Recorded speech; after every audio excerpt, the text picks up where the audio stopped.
Bom, boa noite a todos e todas. Coloquei aí no chat um espectro, portanto, relacionado aos encontros que ainda teremos. Temos a aula de hoje, a aula da próxima semana, e na terceira sexta-feira será, portanto, o dia da segunda avaliação.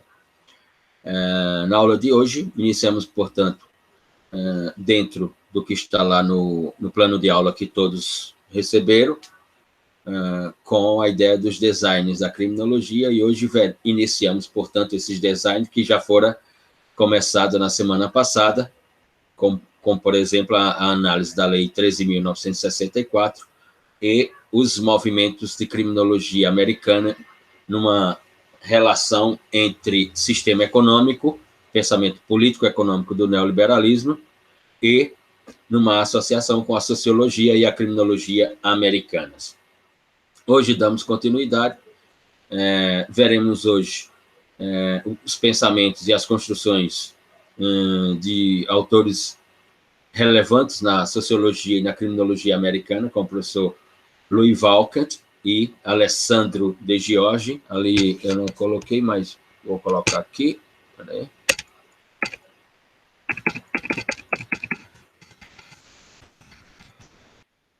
O nome é Alessandro De Giorgi. Na próxima aula, finalizaremos com os estudos e as pesquisas de Alessandro De Giorgi e com aquele que é reputado o autor mais relevante da América do Sul em matéria de criminologia e direito penal, que é o professor Eugênio Raul Zaffaroni, e as suas ideias de criminologia e do sistema penal latino-americanos, digamos assim. No dia 28, portanto, teremos a avaliação. Os textos, desde a semana passada, os 2 textos, já estão no e-mail da turma. Portanto, é só fazer a leitura dos textos. Algumas perguntas serão tiradas de lá, outras perguntas serão tiradas, obviamente, daqui, dos encontros das aulas lecionadas, portanto, relacionado ao conteúdo a partir da aula passada até a aula da próxima semana, digamos assim. Muito bem. Então, iniciemos, portanto. Estão me ouvindo? Estão me ouvindo bem? Sim, professor. Tá bom, Luciano. Ouvindo bem. Ok. Lembrando que as aulas, todas as segundas-feiras, são postadas lá no canal do YouTube, no canal do NuPod no YouTube. Então, todas as segundas-feiras à tarde, nós postamos as aulas lá. Tem todas as aulas, desde o primeiro encontro até a última aula, estão postados lá, e essa aqui, na próxima segunda-feira, também estará lá. Bom, no encontro passado, na aula passada, começamos com a ideia dos designs da criminologia, que é uma expressão introduzida pelo pensamento escandinavo na criminologia ocidental, na criminologia europeia, a ideia de que, depois da Segunda Guerra, a criminologia havia desenhado novos designs, digamos assim, e não, perdão da redundância, mas não há como escapar. A criminologia, portanto, teria espelhado uma série de designs ligadas fundamentalmente à ideia do direito penal moderno, ou alimentando o direito penal moderno, digamos assim. E no encontro passado, nós iniciamos os estudos desses designs. Começamos, portanto, por aquela que se tornou a mais debatida, a mais observada, a construção da sociologia criminal e da criminologia, que é no pensamento americano. E no pensamento americano, em função de uma série de construções e de autores estrangeiros que foram para os Estados Unidos da América do Norte e lá se fixaram e realizaram grandes estudos. Então, iniciamos pela ideia da sociologia americana de construir uma conexão entre o pensamento político liberal e político neoliberal e a criminologia. Vimos como a Escola de Chicago conseguiu construir uma série de teorias relacionadas com essa conexão entre política, economia e direito penal, tendo como acoplamento, portanto, a criminologia. Vimos que desse pensamento surgiram movimentos como Law and Order, Tolerância Zero, e na Escola de Chicago uma série de teorias, dentre elas aquela mais conhecida, ou, digamos assim, a que mais se popularizou no mundo do direito penal, denominada de Break-Windows Teoria, ou seja, teoria das janelas quebradas, que, inclusive, suscitou um debate com o professor Klaus Roxin, da Universidade de Munique. Muito bem. Saindo, mas não saindo totalmente dessa conexão, porque os autores que nós vamos ver aqui, principalmente o professor Louis Valcant, de origem francesa, radicado nos Estados Unidos, e depois o professor Alessandro Di Giorgi, de origem italiana, mas que nasceu na Alemanha e radicado nos Estados Unidos da América do Norte, mais precisamente na Califórnia, em San Diego, na Califórnia, na Universidade de San José, de San Diego. Já o professor Louis Valcant, por uma série de universidades, como a Universidade de Indiana, a Universidade de Illinois e outras universidades pelas quais também já passou. Iniciamos, portanto, com a palavra design, como já me referi à mesma, na construção de Louis Valcant, no que ele chama, ou no que os comentadores atribuem de paradigmas da criminalização. E para Valcant, há um paradigma na sociologia criminal americana e na criminologia, e que isso se tornou um produto de exportação do pensamento sociológico criminal e criminológico americano, que é a ideia de sistema penal versus pobreza ou miséria. Ou, como são os títulos dos livros de Valcant, a utilização do sistema penal para criminalizar a pobreza ou a miséria, ou governando ou governar a miséria através do sistema penal. E, obviamente, de um sistema penal que foi todo moldurado, que foi todo formulado, elaborado por pensamentos da sociologia criminal e da criminologia. Mas, antes de irmos às teorias de Valcant, comecemos por uma biografia desse autor, que se tornou tão relevante na sociologia criminal, na criminologia e no direito penal norte-americanos, mas também europeu, na França, na Itália, e com alguma incursão na Alemanha. E na América do Sul, ou na América Latina, só mais recentemente que ele apareceu com as traduções do seu livro para o português.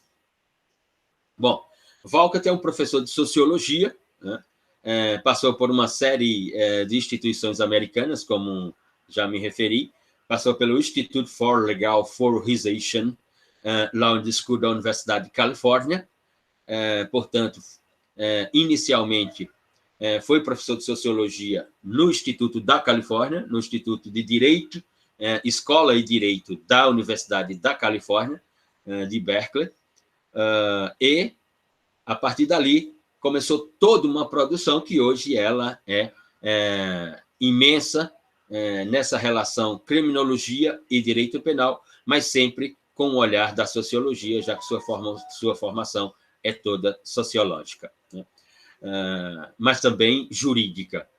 É um pensador das ciências sociais, digamos assim.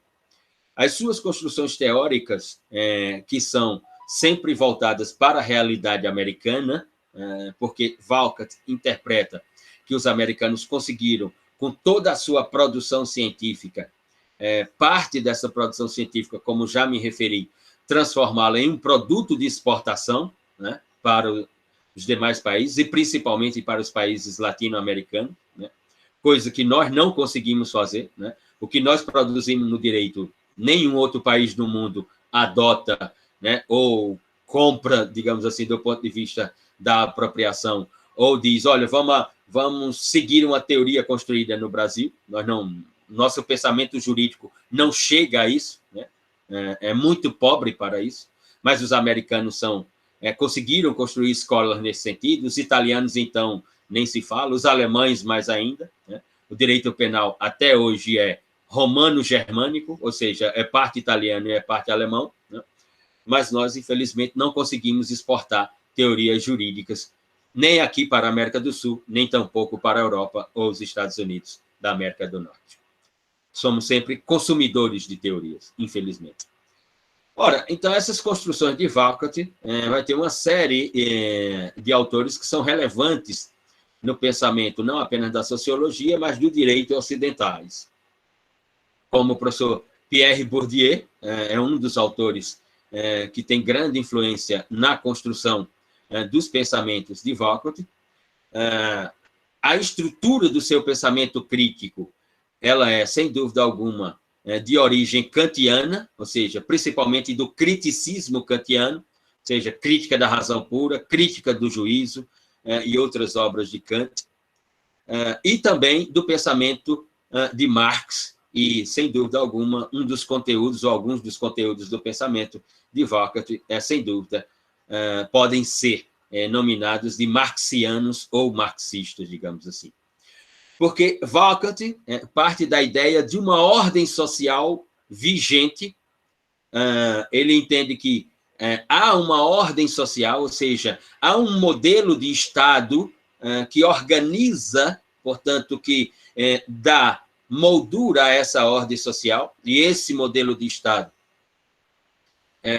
deveria ser um Estado constitucional de direito, né? E não apenas um Estado de direito ou um Estado de legalidade do direito.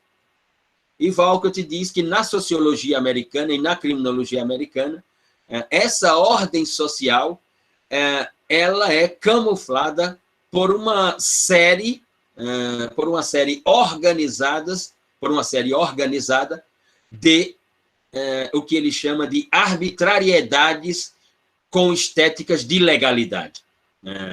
Para Walcott, portanto, a formulação do sistema penal americano, a organização do sistema penal americano, a funcionalidade e a operacionalidade do sistema penal americano é camuflada, né, por uma série de, digamos assim, atos, por uma série de procedimentos que são inequivocamente arbitrários, mas que nem sempre se pode observar por causa dessa estética de legalidade que se pode ver inicialmente, mas quando se observa com mais atenção, observa-se, portanto, ou identifica-se, portanto, os pontos de arbitrariedade. O que Walcott está querendo dizer é que, no modo de operacionalidade do sistema americano, e, obviamente, à luz das teorias construídas para esse sistema, das teorias sociológicas criminais e criminológicas, é inequívoco na sua observação que existe um modelo de violência simbólica como conceito central do sistema penal americano. Então, o que rege a operacionalidade do sistema e sua funcionalidade é um modus operandi que pode se traduzir como violência simbólica do sistema. Uma dessas violências simbólicas do sistema, por exemplo, pode-se observar, né, no excesso ou no número excessivo de viaturas policiais pelas cidades como forma intimidatória para os cometimentos daquilo que o pensamento penal vai chamar de condutas delituosas e, portanto, desequilibrantes do sistema social ou da sociedade ou das relações sociais.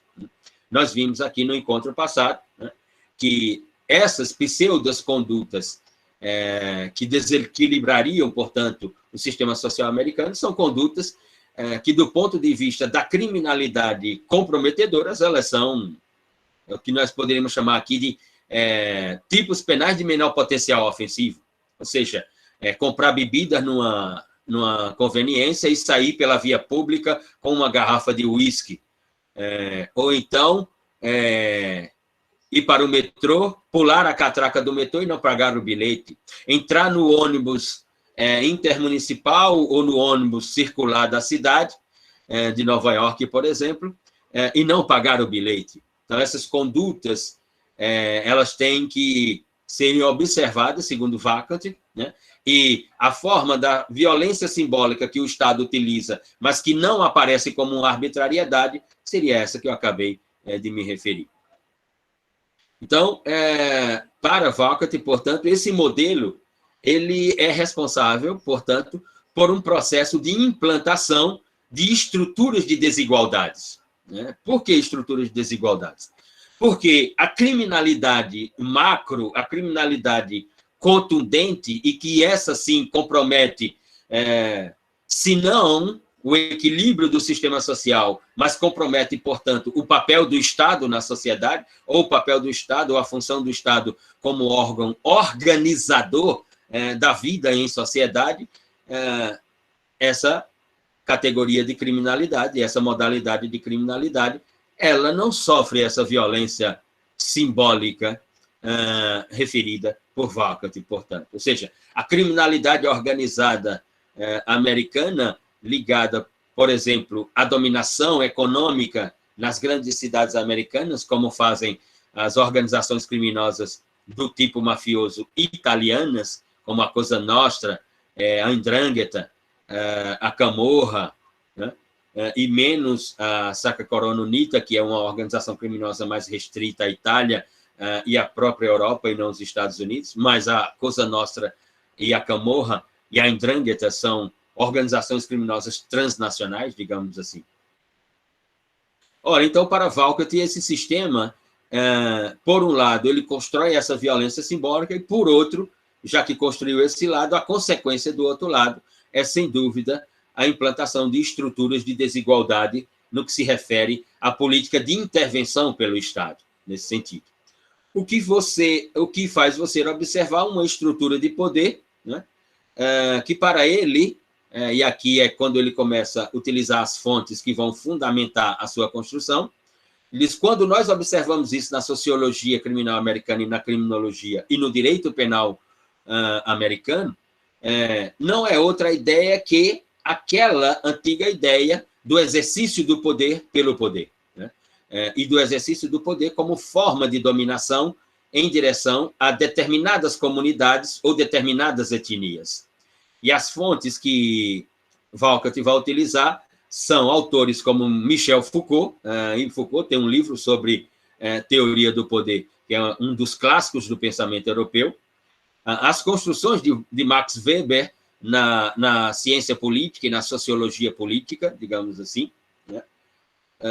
As ideias de William Julius Wilson, da Escola de Chicago, quando ele vai fazer a crítica, vai utilizar, portanto, Foucault e Weber como argumentos de autoridade para mostrar como funciona o sistema americano na sua forma de poder, e, por outro lado, as ideias de William Julius Wilson, de uma sociologia que também está dentro dessa teoria do poder. Ora, para Walcott, portanto, nós temos, à luz da teoria da sociedade americana, e aqui envolvendo Estado e sociedade americanas, você teria três concepções inequívocas, ou seja, três concepções que elas são perfeitamente observáveis. Ou seja, o sistema de justiça criminal americana é uma forma de poder para construir uma dominação, ou seja, ele é um instrumento de dominação, mas um instrumento de dominação em relação a exatamente o quê?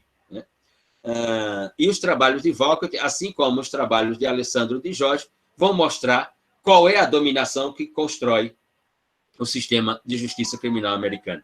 Em relação a quem? Ora, em relação aos latinos, em relação aos asiáticos, em relação aos negros.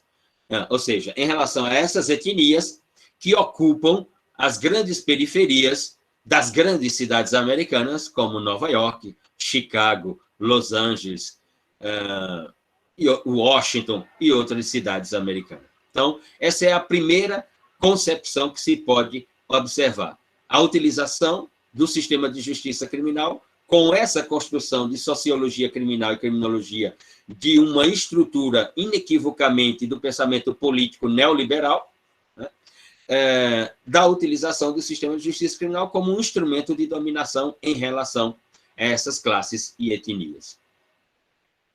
O resultado, portanto, é uma segunda concepção, que é não um Estado de direito ou um Estado social de direito preocupado com a organização da sociedade, mas sim um Estado penal na forma americana. Ou seja, a utilização da estrutura do sistema de justiça criminal, e aqui interpretando o primeiro personagem, ou a primeira personagem do sistema de justiça criminal, a polícia, e, portanto, a utilização da polícia, do Ministério Público e da magistratura, ou seja, numa conexão, como me referi aqui na aula passada, no encontro passado, nós vivemos isso no país recentemente, aqui no Brasil, né? Tivemos uma união que não se identifica na memória do direito brasileiro entre a Polícia Federal, o Ministério Público Federal e alguns magistrados de primeiro grau, monocráticos, e de tribunais e de Tribunal Regional Federal. Nós tivemos uma comunhão desses personagens. Ora, Walcott vai dizer que isso, na realidade da americana, é uma prática.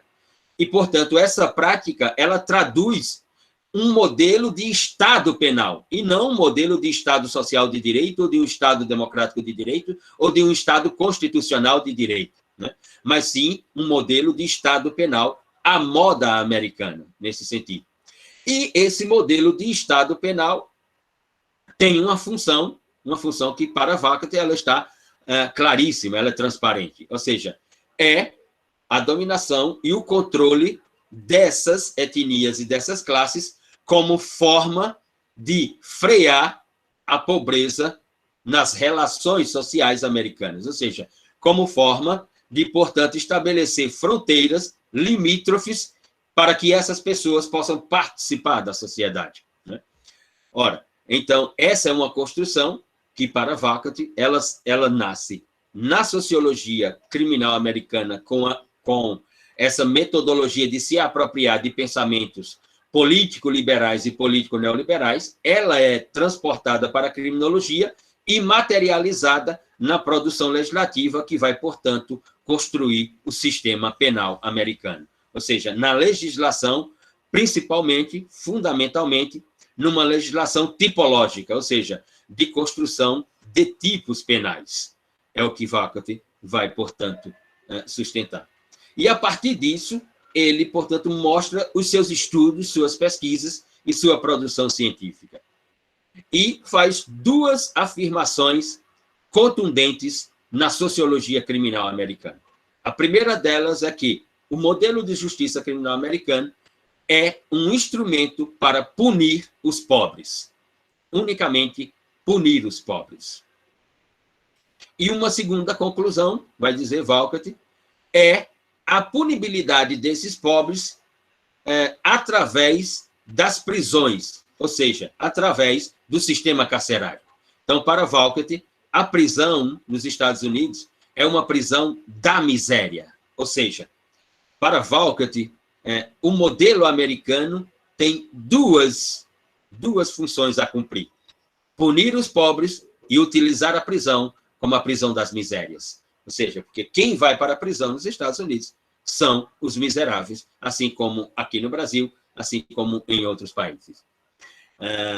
É só imaginarmos, portanto, quando Walcott menciona isso, né, qual a função que o sistema carcerário americano cumpre no modelo de Estado e na sociedade americanas, né?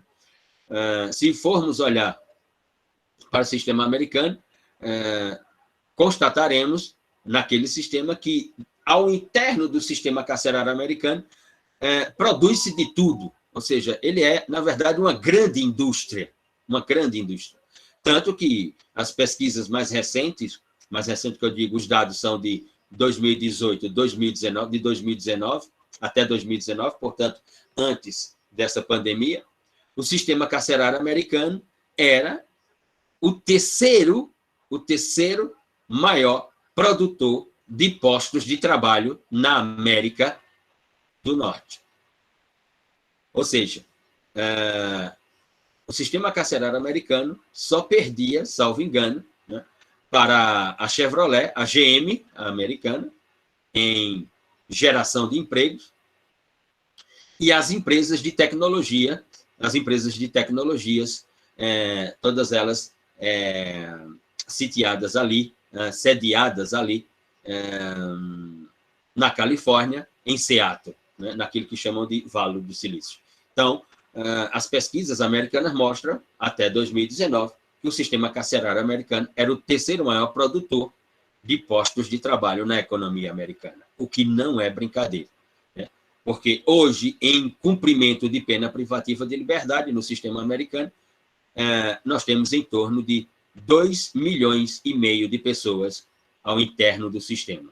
E no sistema total, envolvendo semiaberto, aberto, envolvendo suspensão condicional do processo, envolvendo prisão domiciliar, etc., o sistema comporta hoje mais de 4 milhões de pessoas que estão, portanto, no sistema carcerário americano. E desses 4 milhões de pessoas, em torno, ou seja, em torno, porque é um pouco mais do que isso, em torno de 500 mil são juvenis e adolescentes, ou seja, são jovens com mais de 10 anos de idade e menos de 18 anos de idade. E essa, portanto, seria uma das estéticas do sistema carcerário americano. Então, Walcott vai afirmar que, como o sistema tem essas duas funções, punir os pobres e construir uma prisão da miséria, porque, como nós veremos também lá em Alessandro de Jorge, 75% da população carcerária americana ela é formada exatamente por latinos, negros e asiáticos. Então, 75% dessa população que está, da população que compõe o sistema, só pode traduzir que, sem dúvida, é uma prisão da miséria, o sistema carcerário americano. Ora, então, Walcott vai dizer que o encarceramento na política penal americana, porque é um Estado penal, na sua interpretação, a política penal americana é a utilização do encarceramento como um instrumento de controle social. Ou seja, através do sistema carcerário, controla-se, portanto, as classes indesejadas na sociedade americana. E são, fundamentalmente, essas 3 classes. Inclusive, a sociologia americana crítica, né, a sociologia crítica americana, de autores como Walcott, Alessandro de Jorge e outros, vão chamar de underclasses, ou seja, subclasses, os latinos, os asiáticos e os negros. Né? Ora, e essa prisão, portanto, ela é uma prisão direcionada para o gueto, porque essas 3 etnias, essas 3 classes, elas habitam, né? Ou seja, elas moram nas periferias americanas e nos guetos das grandes cidades americanas. Né? Então, a lógica para Walcott é a construção de uma exclusão etnorracial, no caso de negros, latinos e asiáticos, primeiramente. Né? Então, eu tenho uma lógica de exclusão étnico-racial, que a ideia é de que essas etnias, elas são indesejadas na sociedade americana. E, portanto, elas só podem chegar até certa fronteira. Ou seja, a fronteira é a periferia das grandes cidades americanas. Ora, mas Walcott vai dizer, mas nem sempre foi assim. Nem sempre foi assim.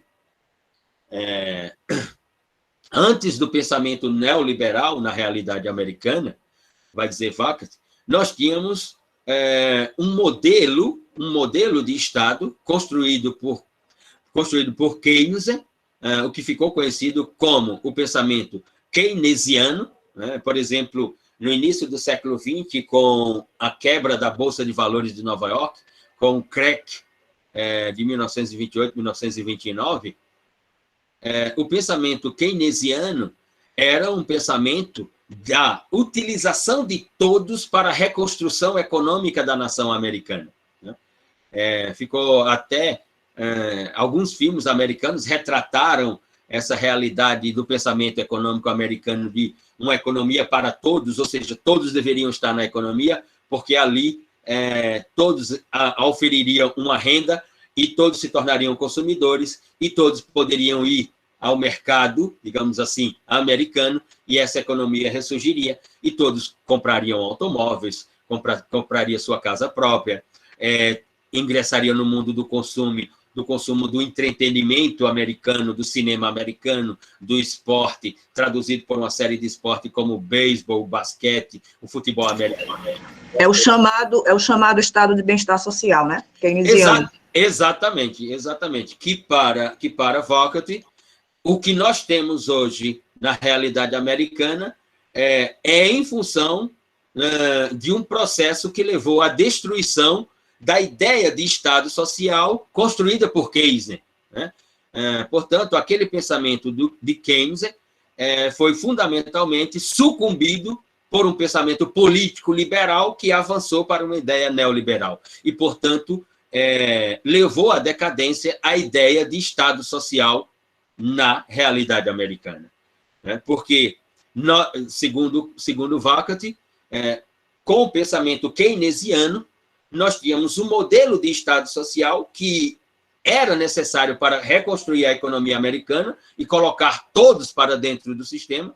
Né? Tem filmes americanos, por exemplo, que se apropriaram das políticas de Keynes, que era Keynes cunhou uma frase que ela se tornou histórica na realidade americana, que era: pela manhã nós cavamos buraco, e à noite nós tapamos os buracos. Pela manhã cavamos buraco e à noite tapando. Ou seja, pela manhã tinha um grupo de trabalhadores cavando buraco nas rodovias americanas, e porque era necessário dar emprego para as pessoas, para elas terem um salário, para elas recolherem tributos e o Estado girar a roda da economia. Então, pela manhã, 200 trabalhadores passavam pelas rodovias cavando buraco, e à noite, 200 trabalhadores, que não eram os mesmos, eram outros, passavam tapando esses buracos numa direção.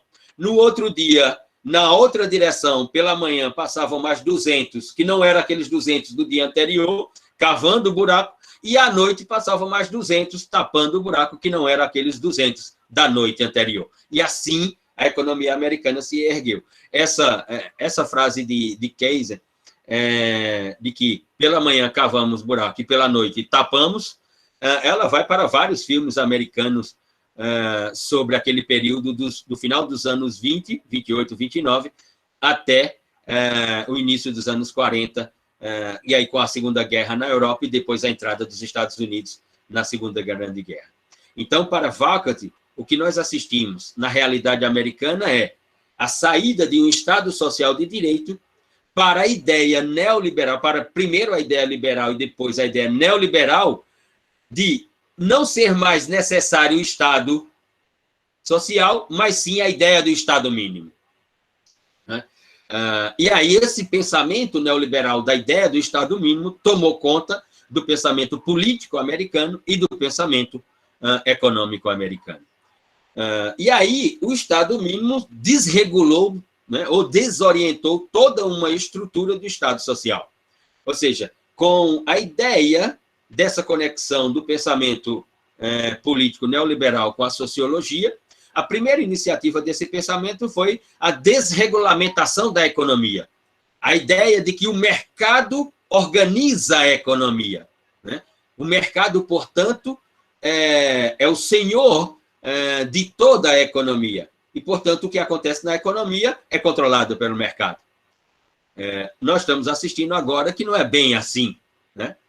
Por exemplo, nessa crise sanitária mundial, o presidente Biden, né, anunciou simplesmente um programa de socorro à economia, né, um programa de auxílio emergencial aos cidadãos americanos, um programa de auxílio às empresas americanas da ordem de 3 trilhões de dólares. Portanto, essa conta de 3 trilhões de dólares não está sendo paga pelo mercado, está sendo pago pelo Estado americano, pelo contribuinte americano. Né? Então, essa ideia de que o mercado regula tudo, ou o mercado se autorregula ou autorregula a economia, quando chegamos num momento como esse, nós notamos que o mercado regula só aquilo que lhe interessa. O que não lhe interessa, ele não tem compromisso algum. Ao contrário do Estado. A ética do Estado é com todos, e não só com o que interessa ao Estado. Então, esse é o primeiro ponto, a desregulamentação da economia. O segundo ponto, e que é uma consequência do primeiro, sem dúvida alguma, é a diminuição dos programas sociais na realidade americana, né? A partir, obviamente, do final da Segunda Grande Guerra, ou seja, a partir dos anos 50, dos anos 60, nós temos, portanto, essa construção de uma diminuição dos programas sociais na realidade sociológica americana. E uma terceira, que para Vakati ela é o fechamento, e isso mostra o projeto do Estado penal do pensamento neoliberal americano, que é o desenvolvimento do cárcere.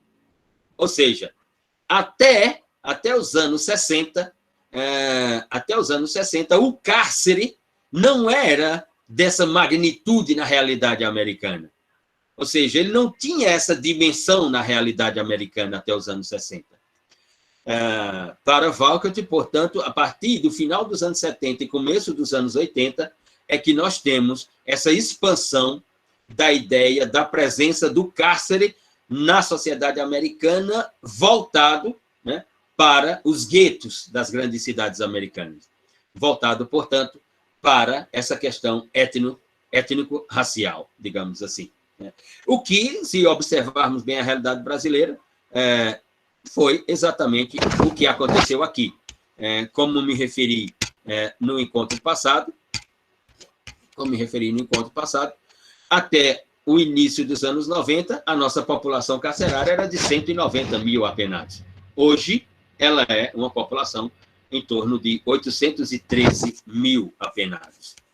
Então, veja, no curto espaço de tempo, o quanto nós pulamos, portanto, de uma população que era razoável para uma população absurda, digamos assim. E essa terceira consequência, que para Valcott é a consequência que traduz qual é o projeto neoliberal, né, que é o desenvolvimento do cárcere, se dá por aquela ideia que nós nos referimos no encontro passado. Se dá por uma ideia dentro da sociedade americana denominada de law and order, ou seja, de lei e ordem. Sim, mas Valcott pergunta, lei e ordem para quem? Porque lei e ordem para os latinos, os asiáticos, os negros, tudo bem, diz ele, é observável. Mas e lei e ordem para a criminalidade econômica? Como fica a lei e ordem para a criminalidade econômica? Professor, vou responder aqui as questões, só para termos a ideia de que o pensamento de Valcott, antes que se possa dizer, um pensamento ideológico. Não, não é um pensamento ideológico. Ele não é ligado a partido político, ele não defende bandeiras políticas, ele é um teórico, ele é um cientista, ele é um pensador crítico social, né? E não ideológico. Né? Mas só para espelhar, por exemplo, para termos uma ideia da assertiva do pensamento de Valcott, nós estamos no mês de maio. Em fevereiro passado, eclodiu nas páginas de jornais americanos, como o The Washington Post, né, e outros jornais, um escândalo financeiro que vem acontecendo, segundo as reportagens dos jornais americanos, como o The Washington Post, vem acontecendo há cerca de 20 anos. E esse escândalo chegou, né, ao número financeiro de 2 trilhões de dólares. Que escândalo financeiro é esse? O escândalo financeiro foi descoberto entre setembro e novembro de 2020 e ele explodiu nas manchetes de jornais em fevereiro de 2021, que era as organizações criminosas italianas e outras também, mas também, ou principalmente, as organizações criminosas italianas, utilizando os bancos americanos, né, e não só bancos americanos, mas dois grandes bancos americanos e um banco alemão, utilizando essas três instituições financeiras para lavar dinheiro dessas organizações criminosas. E, segundo as reportagens, nos últimos 20 anos, esses 2 bancos americanos e esse banco alemão lavaram em torno de 2 trilhões de dólares para essas organizações criminosas. Ora, a intervenção penal aí não existe, porque o modus operandi, como dizem os jornais, e declarações de promotores e procuradores americanos, vinha há 20 anos. Quer dizer, as autoridades americanas ficaram 20 anos sem conseguir observar que as organizações criminosas italianas estavam lavando dinheiro na economia americana através de 2 instituições financeiras americanas e uma alemã durante 20 anos? É a essa questão que se refere Vacant. Ou seja, o sistema americano, o Estado Penal americano, ele tem uma clientela. Qual é a clientela que ele tem? É a clientela étnico-racial. Ou seja, são os negros, os latinos e os asiáticos. E com uma política inequívoca, enviar esse pessoal para o cárcere como mão de obra para produzir, né, os produtos industriais, ou boa parte dos produtos industriais americanos. Essa é a conclusão que Vacant chega. Bom, diga, Maria.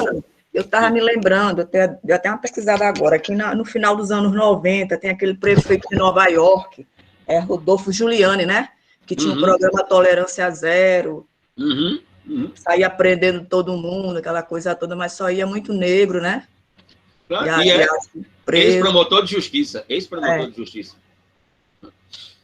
Bom, Moara diz aqui, professor, esse sistema americano que utiliza o resultado de um Estado penal, o encarceramento das populações negras, latinas e asiáticas como mão de obra, constituindo uma relevante força de trabalho, não é uma estrutura que condiciona o sistema de justiça à lógica econômica, sem dúvida alguma.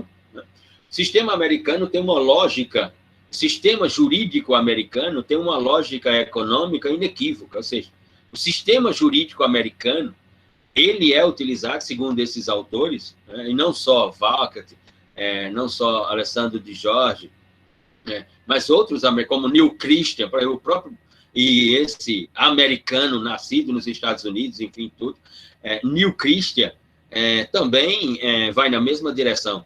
O sistema de justiça criminal americano, ele cumpre uma função que tem um lado econômico inequívoco. Essa superpopulação carcerária nas penitenciárias americanas e as penitenciárias americanas que são aparelhadas como indústrias tem um sentido inequívoco, né? A serviço das elites econômicas e políticas, quase um sistema escravagista fundamentado juridicamente, que o Estado Democrático de Direito é esse. Os americanos têm o monopólio da ideia da liberdade como um elemento fundante do modelo de Estado democrático de direito. Né? As elites americanas são elites políticas e econômicas, né? Ou seja, senadores que são proprietários de corporações econômicas, grupos econômicos, como aqui no Brasil. O Brasil é muito... Nessa matéria, nisso que nós estamos discutindo aqui, o Brasil é, sem dúvida, muito uma cópia do modelo americano. Né? Aqui nós temos senadores empreendedores, deputados empresários, vereadores, donos de empresa, né? Que é bem diferente da realidade europeia, né? Que tem uma ideia sobre quem deve ser o legislador, né? Quem deve estar como agente do Estado, né? Em que empreendedorismo tem que estar na economia. E o agente do Estado tem que pensar a função do Estado e a organização da sociedade. Mas os americanos têm essa cultura, desde a fundação dos Estados Unidos, desde a sua luta pela independência e a fundação da nação americana, digamos assim. E tem, sem dúvida, o monopólio, ou pelo menos, digamos assim, o protagonismo da ideia do Estado democrático de direito. Né? Mas não nos esqueçamos, e a história está aí para comprovar, nenhuma guerra, é o único país na história das nações a ter utilizado uma bomba atômica contra uma população civil. Nenhum outro país fez isso. Nem os nazistas utilizaram uma bomba atômica contra uma população civil. Né? Invadiram a França, invadiram a Polônia, invadiram a Tchecoslováquia, invadiram uma série de países na Europa, mas não utilizaram a bomba atômica, como os Estados Unidos fizeram em Hiroshima e Nagasaki, contra uma população civil, puramente uma população civil. Jogaram uma bomba atômica. E isso a história jamais apagará. Né? Para uma nação que pleiteia ou que protagoniza a ideia de democracia e liberdade, não me parece que esse tenha sido um método assertivo na Segunda Guerra Mundial, né? Já que quando o Japão atacou os Estados Unidos, atacou na base de Pearl Harbor, né? Que não estava em território americano e, portanto, a população civil americana não foi atingida por aquilo. Menos pessoas.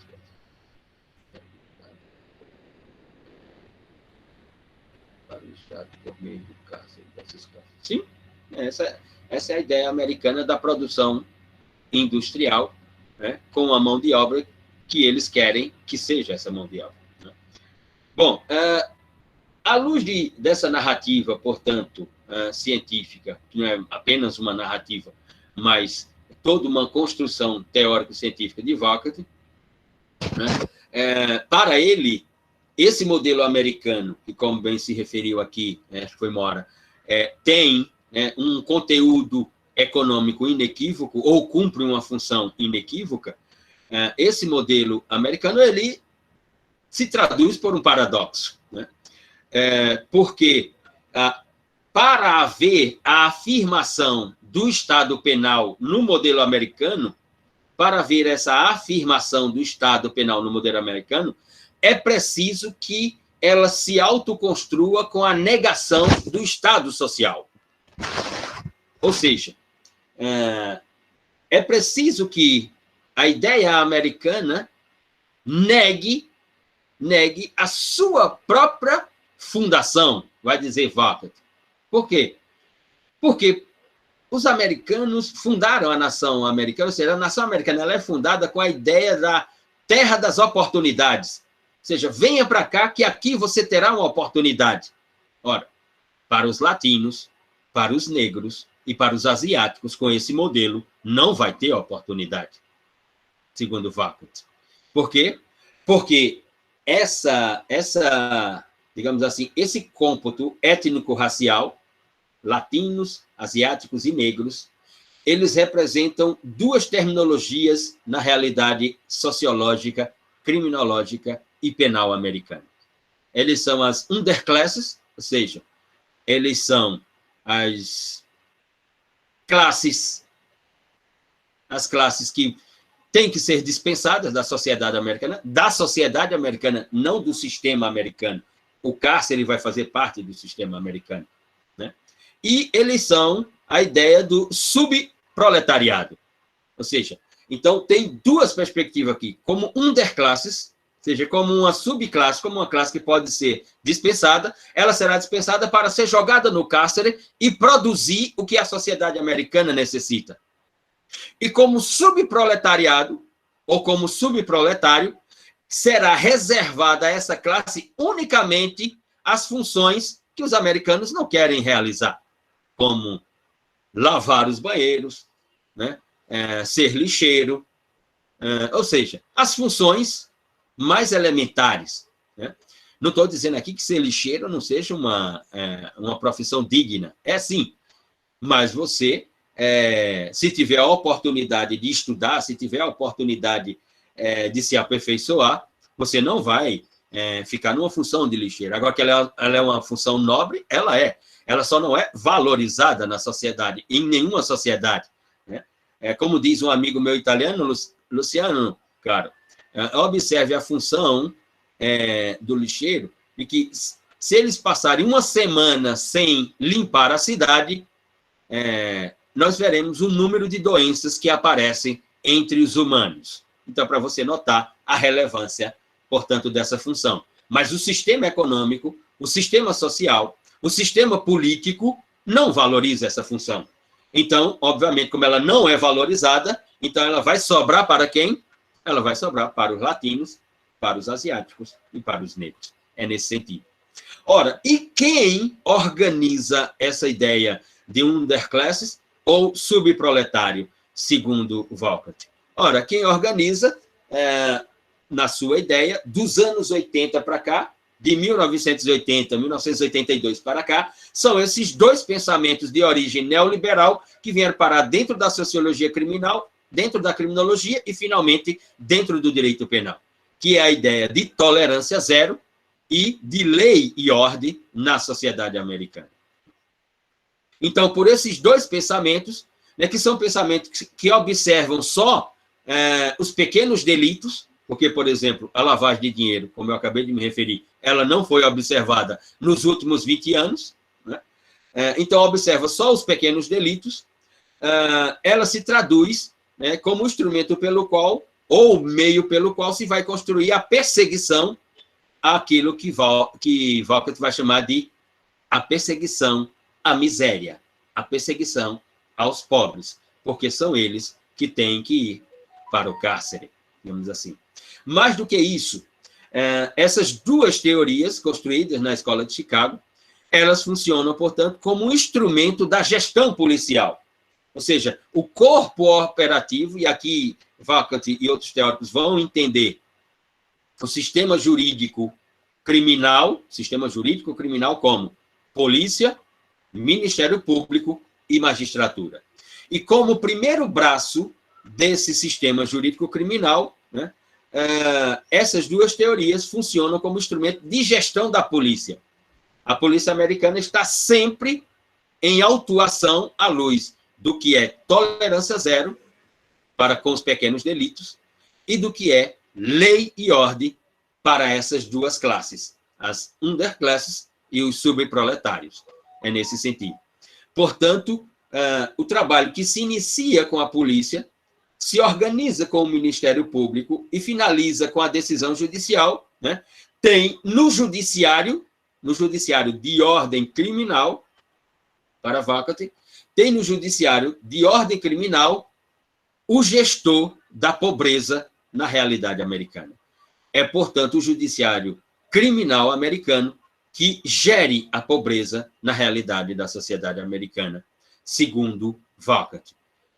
Assim, então, para Volkert, ele vai e cunha um termo chamado subproletariado, né? E aí, para ele, o subproletariado é a reunião das underclasses e do subproletário. Então, são todas essas etnias que são interpretadas pelo sistema de justiça criminal americano como inimigo público.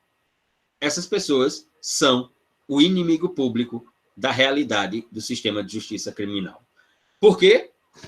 Porque, como uma subclasse, ela é desprezável, ela é dispensável, vai para o sistema carcerário, e como subproletário, resta a ele o trabalho precário, resta a ele observar que o Estado social é um sonho e que ele jamais se concretizará, e que, portanto, a sua condição para o seu desenvolvimento, para o seu progresso, para o seu aperfeiçoamento, jamais chegará.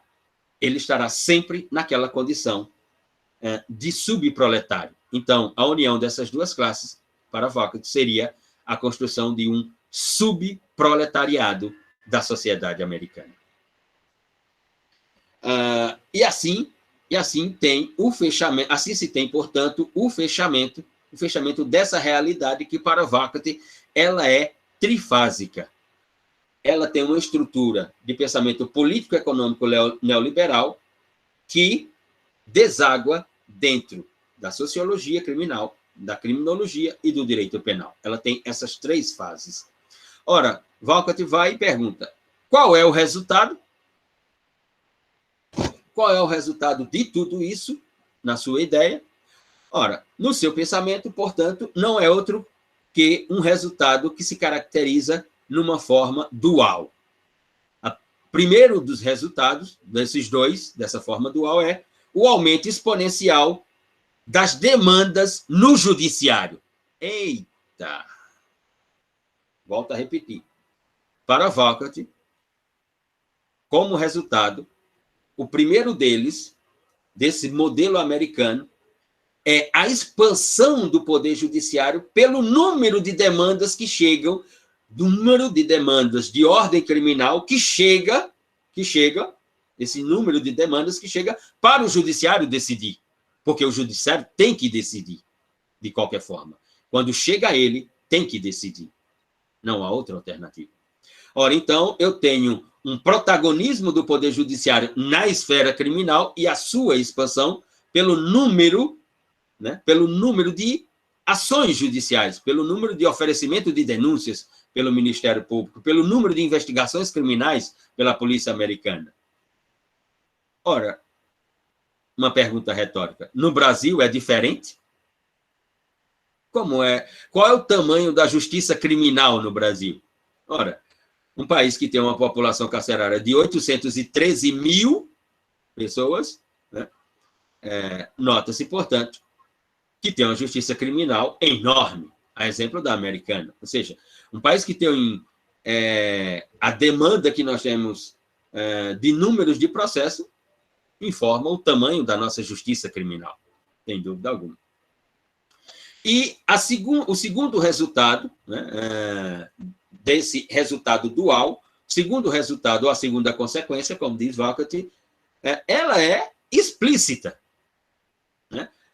A primeira, ele vai dizer, a expansão do poder judiciário na esfera criminal nem sempre se consegue observar, nem sempre ela é nítida, nem sempre ela tem uma estética, nem sempre o senso comum, né, consegue observar que o poder judiciário em matéria criminal de varas, o número de promotores, o número de juízes, o número de serventuários na justiça criminal está sempre em expansão. Nem sempre isso é observável, mas a segunda consequência, ou o segundo resultado, esse é inequívoco, esse é transparente, que para ele é o hiperencarceramento de pobres e miseráveis. Ora, todos nós aqui assistimos cinema americano. Os cinemas americanos sobre as prisões americanas. Quantas pessoas ricas nós vemos nos filmes americanos sendo encarceradas? Né? Dos grandes filmes americanos sobre a prisão, e que não são poucos. A cinematografia americana, ela retrata a sua sociologia. Ou seja, Hollywood tem seus interesses? Tem, mas Hollywood retrata a sociologia americana. Por exemplo, a questão da condição do negro nos guetos das grandes cidades americanas, ela é estampada pelo cinema de Spike Lee. Os filmes de Spike Lee mostram a condição dos negros na realidade sociológica, econômica, política, social americana. Ou seja, os americanos não jogam para baixo do tapete. Né? Os americanos são taxativos quando é para mostrar, sejam as suas grandes riquezas, sejam as suas grandes misérias, através do cinema. E Márcio aqui. Imagine se fossem cumpridos todos os mandados de prisão em aberto no Brasil. Segundo os dados aí do CNJ e de outros órgãos, nós teremos aí em torno de 170 mil mandados de prisão a serem cumpridos. Não quer dizer que sejam 170 mil pessoas que seriam presas, né? Muitas vezes você tem 2, 3 mandados de prisão para a mesma pessoa, né? Para o mesmo investigado, para o mesmo indiciado, enfim, para o mesmo réu, você tem 2, 3 mandados de prisão. Mas, mesmo assim, 170 mil tira aí 30%, né? Ficariam quantos? Em torno de 130 e poucos mil mandados de prisão a serem cumpridos, com mais 813 mil pessoas que estão no sistema, nós chegaríamos a 1 milhão de apenados no sistema brasileiro. Bom, as construções de Vacat são essas, e que boa parte delas estão no texto que eu encaminhei para o e-mail de vocês. Não estão todos aqui, porque esse relato que fiz aqui é de uma reunião de estudos de Vacat, portanto, de uma reunião de trabalhos seus, de vários livros, de artigos, enfim. Mas aquele é um artigo que sintetiza, portanto, a ideia de Vacat acerca, portanto, dessa realidade de uma decadência do Estado social americano e uma ascensão do Estado penal americano do início dos anos 80 para cá. É assim a sua construção. E saindo de Vacat, como está aí no chat, o espectro que deixei para vocês, nós chegamos a um outro autor, que é da mesma linha de Vacat, que é estrangeiro também, não é americano, que é o professor Alessandro De Giorgi. Nascido na Alemanha, criado na Itália até certa idade, até os seus 16 anos de idade, quando depois vai para a Inglaterra, vai estudar na Inglaterra, e fica um tempo lá.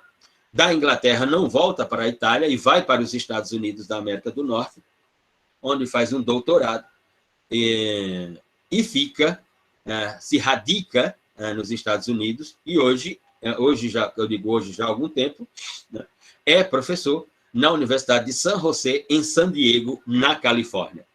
Alessandro Di Giorgi é nada mais, nada menos do que filho de Raffaele Di Giorgi, que esteve virtualmente conosco essa semana, fazendo o encerramento da disciplina de Linguagem e Argumentação Jurídica, no último dia 13, né? Ou seja, hoje é 14, foi ontem, dia 13, quinta-feira, das 11 à 1 da tarde, Rafael Di Giorgi fez uma palestra sobre teoria da argumentação jurídica para as duas turmas de linguagem e argumentação jurídica do CCJ-UEPB, mas também tinha estudantes da Federal, tanto do BCJ em Santa Rita, quanto do CCJ em João Pessoa, e estudantes das faculdades privadas aqui de Campina Grande e também de João Pessoa. Ao total, nós registramos lá no YouTube, e estavam presentes na exposição de Rafael Di Giorgi,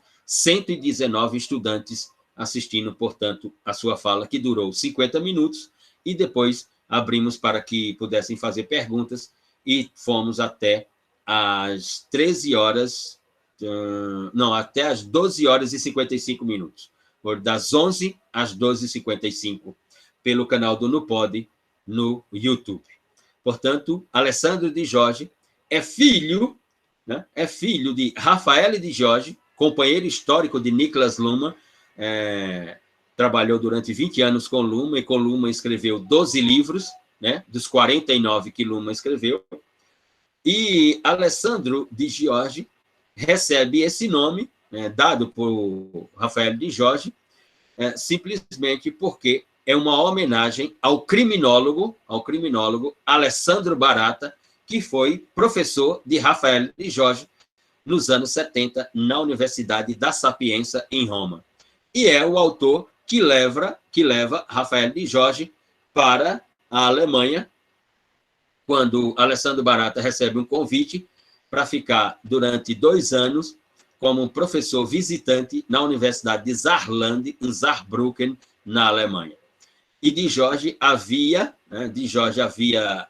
concluído o curso de Direito, ou como dizem os italianos, la laurea in giurisprudenza, o curso de Direito, e o seu orientador tinha sido o principal autor da escola crítica, da escola criminológica crítica, da segunda metade do século XX, em todo o mundo, o professor Alessandro Barata.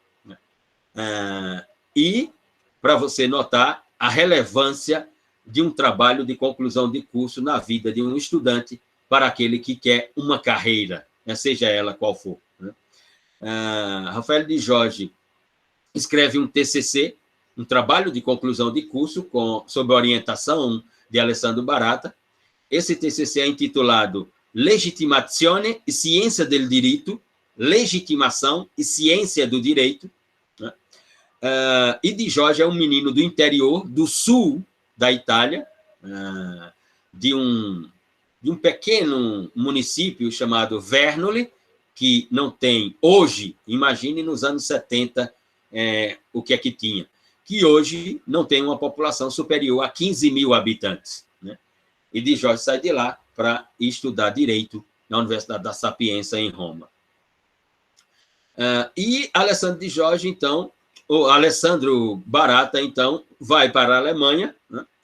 E, quando está lá, faz uma ligação para Rafael Di Giorgi, o jovem Rafael Di Giorgi, e pergunta se ele não quer ir para a Alemanha para auxiliar o seu orientador, seu professor, a organizar um curso de doutorado para o qual ele foi convidado para ficar como professor visitante. Né? E, como todo e qualquer estudante, né, quando Alessandro Barata fez esse convite a Rafael Di Giorgi, a resposta de Rafael Di Giorgi foi interrogativa. Né? perguntou para Alessandro Barata: professor, tem bolsa? Tem uma bolsa de estudos? Né? E Alessandro Barata respondeu: tem uma bolsa de estudos, tem um seguro-saúde e tem passagens de avião, ida e volta da Universidade de Saarland, em Saarbrücken. E Rafael de Jorge, então, fez as malas lá no interior do sul da Itália, né, da província, da região da Puglia, da província de Lecce, né, e foi para a Alemanha. Só que, entre sair do sul da Itália e chegar na Alemanha, Alessandro Barata estava organizando um congresso na Universidade de Saarland e convidou o professor Niklas Luhmann, que estava na Universidade de Bielefeld, na Alemanha, fronteira da Alemanha com o que hoje é a República Tcheca. Para você ter uma ideia, lá o inverno mais light que tem, que começa no final de outubro, né, meados de outubro, e vai até o final de maio, começo de junho, né, o inverno mais light lá é 30 abaixo de zero. Né, essa é a temperaturazinha. E Niklas Luhmann chega para o congresso, de Jorge ainda não tinha chegado, o estudante Rafael de Jorge ainda não tinha chegado, né? E antes de ir fazer a palestra no congresso, Alessandro Barata convida Niklas Luhmann para ir tomar um café no seu gabinete. Como todo e qualquer italiano, o café é um direito fundamental para o italiano. O expresso é um direito fundamental para o italiano. E Alessandro tinha uma cafeteira, né, porque as cafeteiras foram inventadas pelos italianos. Eles não têm café, né, mas quem inventou a máquina para transformar o grão em um café maravilhoso foram eles, os italianos. E ele tem lá uma cafeteira e está preparando um expresso para ele e para Niklas Luhmann. E o trabalho de conclusão de Rafael de Jorge está em cima da mesa de Alessandro Barata. E Luhmann, que falava simplesmente 8 línguas, né, começa a ler o trabalho de Rafael de Jorge, que é um trabalho de conclusão de curso de um estudante que havia concluído a graduação recentemente. E Luhmann pergunta a Alessandro Barata: Barata, de quem é esse texto?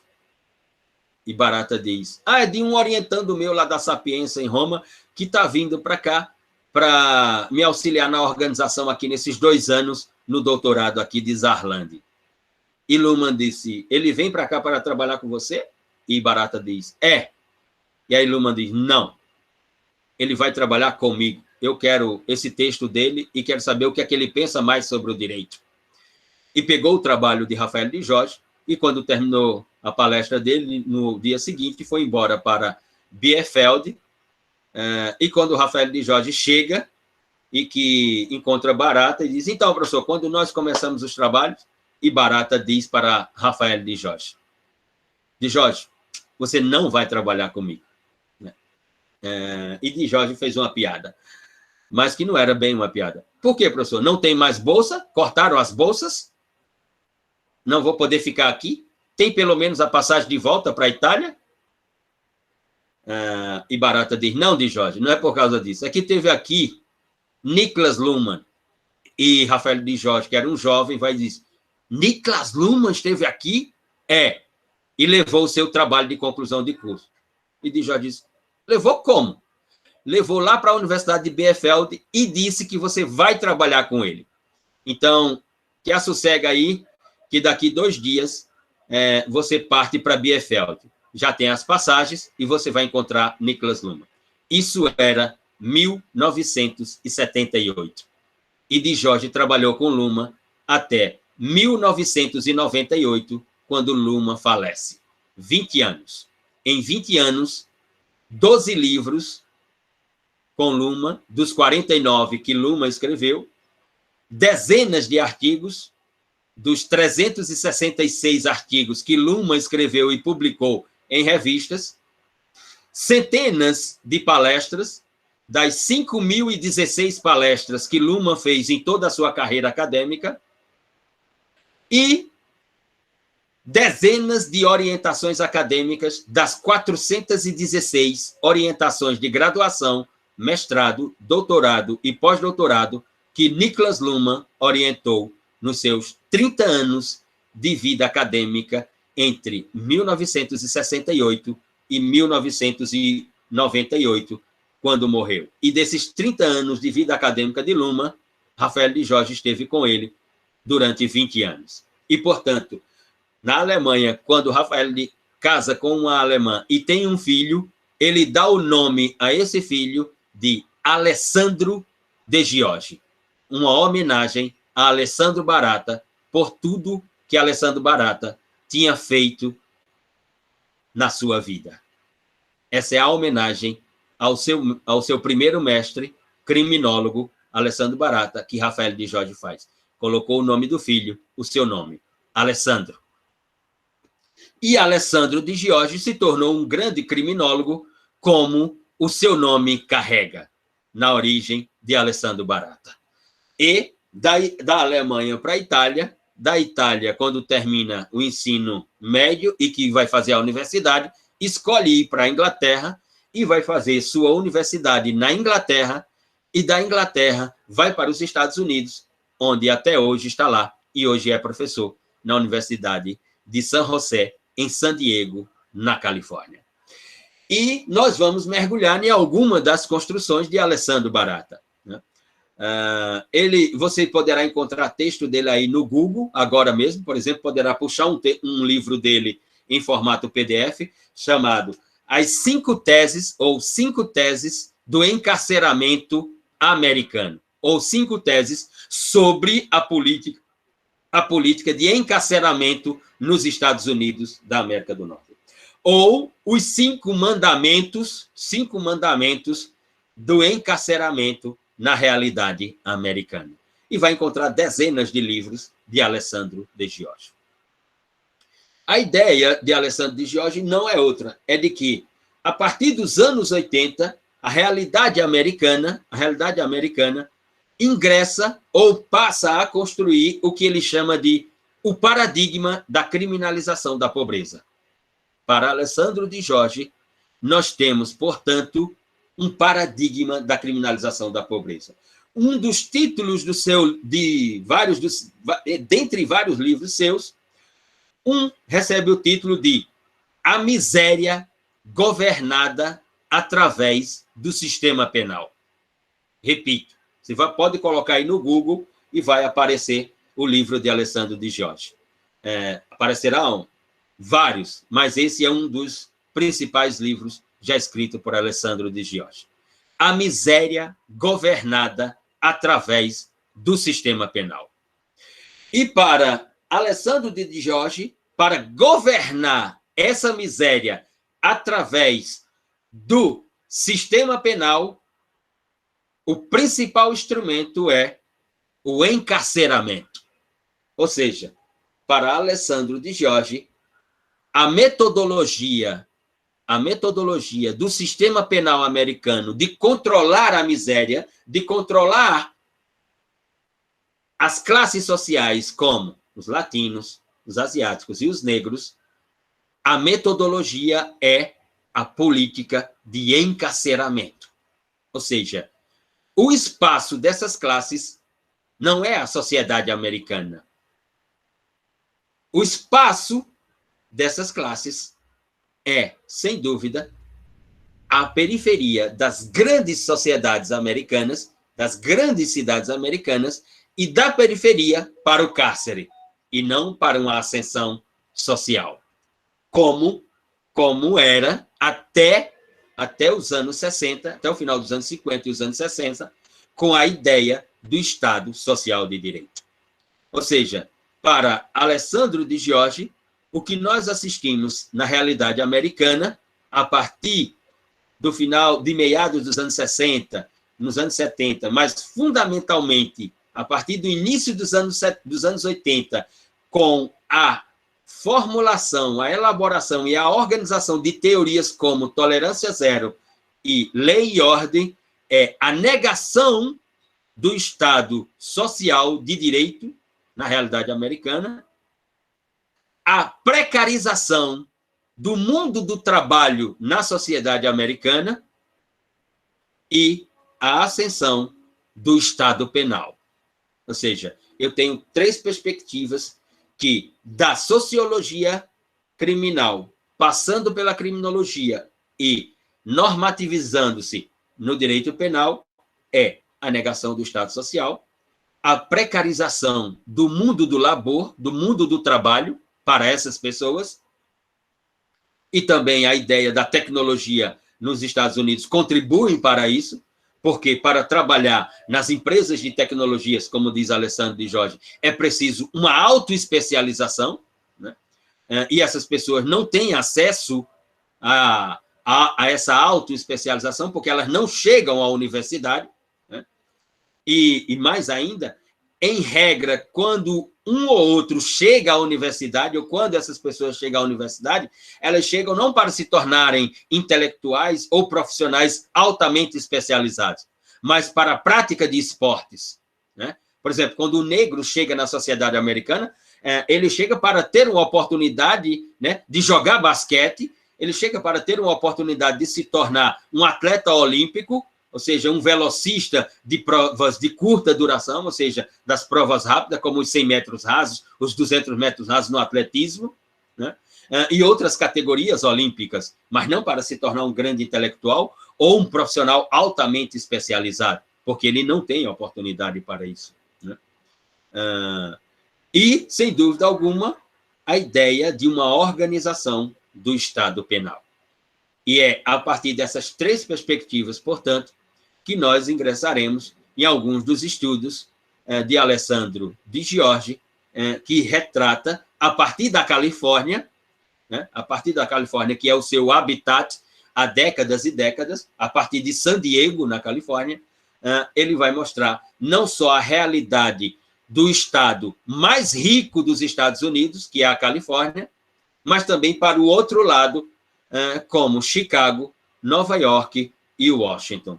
Estados relevantíssimos na política, na economia e no direito americanos. Então, à luz dessas 3 concepções, é que nós vamos, portanto, ingressar nos estudos de Alessandro de Jorge.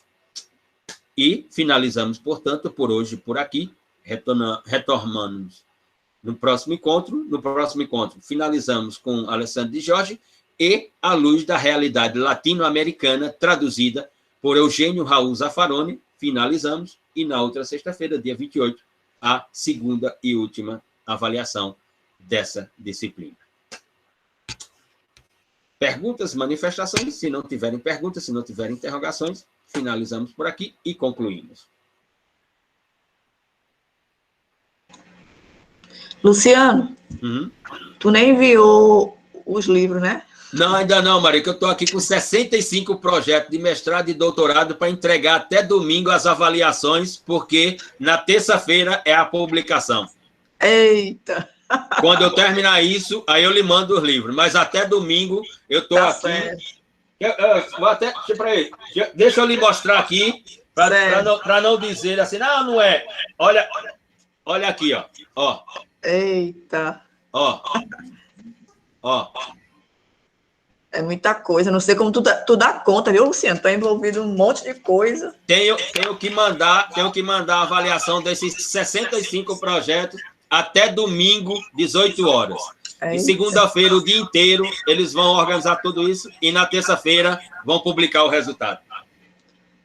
Tá certo, meu querido. Você engrandece sua qualidade, engrandece a UEPB a Paraíba, viu? Obrigado, Maria. Então, assim que eu concluir o livro, eu levanto os livros e mando para você. Combinado, meu querido. Um abraço, forte abraço. Tchau. Abraço. Tchau.